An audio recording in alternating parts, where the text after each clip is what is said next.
Hello friends, नमस्कार, जय हिंद। सितारा exam study platform पर आप सभी का बहुत बहुत स्वागत है। कैसे हो आप सब लोग? आई होप आप अच्छे होंगे, स्वस्थ होंगे, ज़बरदस्त होंगे, मस्त होंगे और आपकी तैयारी अच्छी चल रही होगी।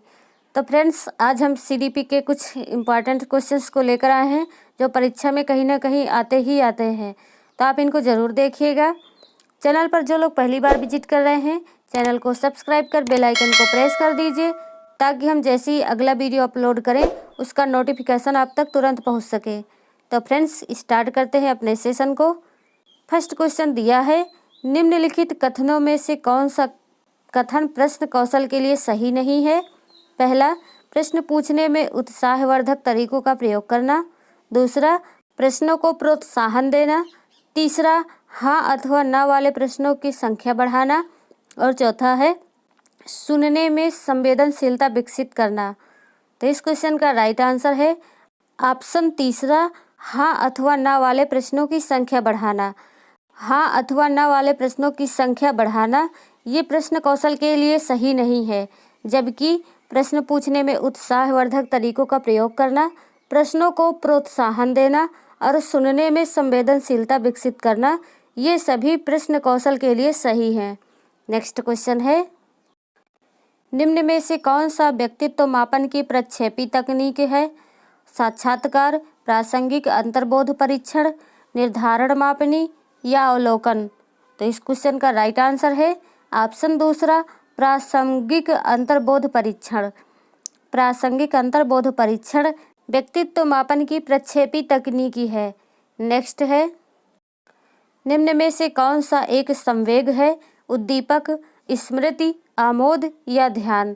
इस क्वेश्चन का राइट आंसर है ऑप्शन तीसरा, आमोद। आमोद एक संवेग है। नेक्स्ट क्वेश्चन है, सृजनात्मक समस्या समाधान की वह अवस्था है जिसमें व्यक्ति असंगत सूचनाओं पर ध्यान नहीं देता, उसे कहते हैं आयोजन, अनुवादन, प्रबोधन या उद्भवन। तो इस क्वेश्चन का राइट आंसर है ऑप्शन 4, उद्भवन। सृजनात्मक समस्या समाधान की वह अवस्था जिसमें व्यक्ति असंगत सूचनाओं पर ध्यान नहीं देता उसे उद्भवन कहते हैं। नेक्स्ट क्वेश्चन है, निम्न में से किस प्रश्न द्वारा सृजनात्मक चिंतन को सर्वाधिक अच्छे ढंग से अनुमानित किया जा सकता है? पहला, इसे कौन बता सकता है? दूसरा, सही उत्तर बताएं। तीसरा, क्या आप इसका उत्तर बता सकते हैं? और चौथा, इसे कितने भिन्न तरीकों से हल किया जा सकता है? तो इसका राइट आंसर है आपका ऑप्शन 4, इसे कितने भिन्न तरीकों से हल किया जा सकता है। यह प्रश्न सृजनात्मक चिंतन को सर्वाधिक अच्छे ढंग से अनुमानित किया जा सकता है। नेक्स्ट क्वेश्चन है, सूक्ष्म शिक्षण है मूल्यांकन शिक्षण, वास्तविक शिक्षण, अवश्रेणीयन शिक्षण या प्रभावशाली शिक्षण। तो इस क्वेश्चन का राइट आंसर है ऑप्शन तीसरा, अवश्रेणीयन शिक्षण। सूक्ष्म शिक्षण जो है वो अवश्रेणीयन शिक्षण के अंतर्गत आता है। सूक्ष्म शिक्षण एक अवश्रेणीयन शिक्षण है, अर्थात सूक्ष्म शिक्षण एक निश्चित श्रेणी क्रम का अनुसरण करता है। इसमें कुल 6 सोपान होते हैं जो एक निश्चित क्रम में चलते हैं। पहला है पाठ योजना निर्माण, दूसरा है पाठ प्रस्तुतिकरण, तीसरा है प्रतिपुष्टि, चौथा है पुनः पाठ योजना निर्माण, पांचवा है पुनः प्रस्तुतिकरण और छठा है पुनः प्रतिपुष्टि। इन 6 चरणों में ना तो किसी प्रकार का परिवर्तन किया जा सकता है और ना ही इनको आगे पीछे किया जा सकता है, इसलिए इसे अवश्रेणीयन शिक्षण कहा जाता है। नेक्स्ट क्वेश्चन है, निम्नलिखित में से कौन सा अभिक्रमित अनुदेशन का सिद्धांत नहीं है?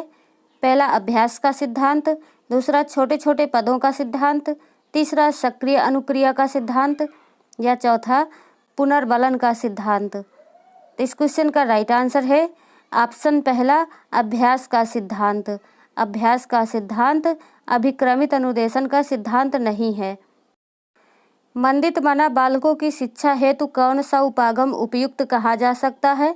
वैयक्तिक अनुदेशन, त्वरण उपागम, संवर्धन उपागम या उच्च स्तरीय पाठ्यचर्या। इस क्वेश्चन का राइट आंसर है ऑप्शन पहला, वैयक्तिक अनुदेशन। निम्न में से कौन सा संप्रेषण प्रक्रिया का तत्व नहीं है? माध्यम, अंतःक्रिया, प्रतिपुष्टि या पुनर्बलन। तो पुनर्बलन संप्रेषण प्रक्रिया का तत्व नहीं है। ऑप्शन 4 आपका राइट आंसर होगा। क्वेश्चन नंबर 10, शिक्षण के दौरान आवाज़ में उतार चढ़ाव उदाहरण है। पहला उद्दीपन परिवर्तन कौशल का, दूसरा प्रस्तावना कौशल का, तीसरा पुनर्बलन कौशल का या चौथा समापन कौशल का।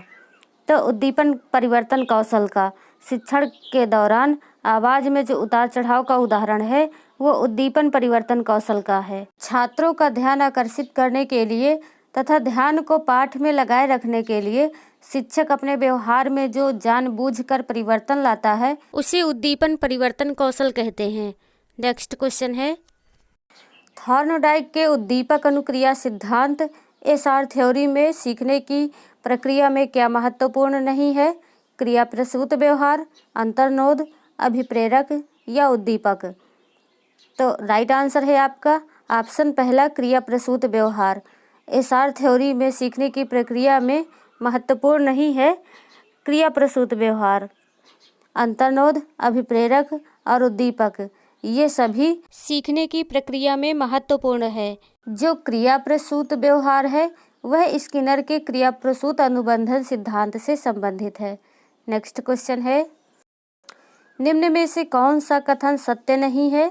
सीखना व्यवहार परिवर्तन की एक प्रक्रिया है, वृद्धि एक जैविक प्रक्रिया है, विकास एक मात्रात्मक प्रक्रिया है या शिक्षा एक लक्ष्य उन्मुख प्रक्रिया है। तो इस क्वेश्चन का राइट आंसर है ऑप्शन तीसरा, विकास एक मात्रात्मक प्रक्रिया है।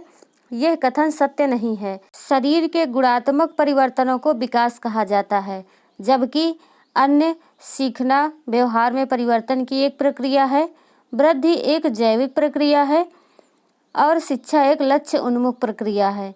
ये सभी सत्य हैं। नेक्स्ट क्वेश्चन है, क्षेत्र विशेष में बालक की विशिष्ट योग्यता तथा विशिष्ट क्षमता को कहते हैं मूल्य, अभिप्रेरणा, रुचि या अभिक्षमता। इसका राइट आंसर है ऑप्शन 4 अभिक्षमता।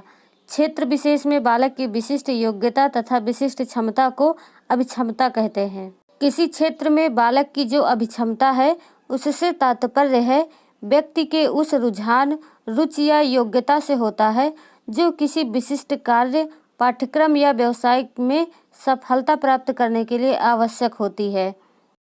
ब्रूनर की प्रतिबिंबात्मक अवस्था पियाजे के संज्ञानात्मक विकास की किस अवस्था से मिलती जुलती है? पहला औपचारिक संक्रियात्मक अवस्था, दूसरा पूर्व संक्रियात्मक अवस्था, तीसरा मूर्त संक्रियात्मक अवस्था या चौथा है संवेगात्मक गामक अवस्था। तो इस क्वेश्चन का राइट आंसर है ऑप्शन दूसरा पूर्व संक्रियात्मक अवस्था। ब्रूनर की प्रतिबिंबात्मक अवस्था पियाजे की पूर्व संक्रियात्मक अवस्था से मिलती जुलती है। नेक्स्ट क्वेश्चन है, संप्रेषण संबंधी क्षमता है डिस्फेसिया, डिस्ग्राफिया, डिसलेक्सिया या डिस्कैलकुलिया। इस क्वेश्चन का राइट आंसर है ऑप्शन पहला डिस्फेसिया। डिस्फेसिया दो शब्दों से मिलकर बना है, डिस और फासिया से, जिनके शाब्दिक अर्थ है क्रमशः अक्षमता एवं वाक्य होते हैं। इस प्रकार डिस्फेसिया का शाब्दिक अर्थ है वाक्य अक्षमता। यह एक भाषा एवं वाक्य संबंधी विकृति है जिससे ग्रसित बच्चे विचार की अभिव्यक्ति या व्याख्यान के समय कठिनाई महसूस करते हैं। यानी कि जब वो कुछ बोलना चाहते हैं या उनके मन में जो विचार होता है, प्रश्न होते हैं, उनको बोलने में कठिनाई होती है। वो बोल नहीं पाते हैं, अपने क्वेश्चंस को रख नहीं पाते हैं शिक्षक के सामने या दूसरों के सामने। तो फ्रेंड्स, आज का सेशन आपको कैसा लगा कमेंट करके ज़रूर बताइए। वीडियो को लाइक कीजिए, शेयर कीजिए, चैनल को सब्सक्राइब कीजिए। नेक्स्ट वीडियो में फिर मिलेंगे, तब तक के लिए टेक केयर, बाय बाय, जय हिंद, वंदे मातरम।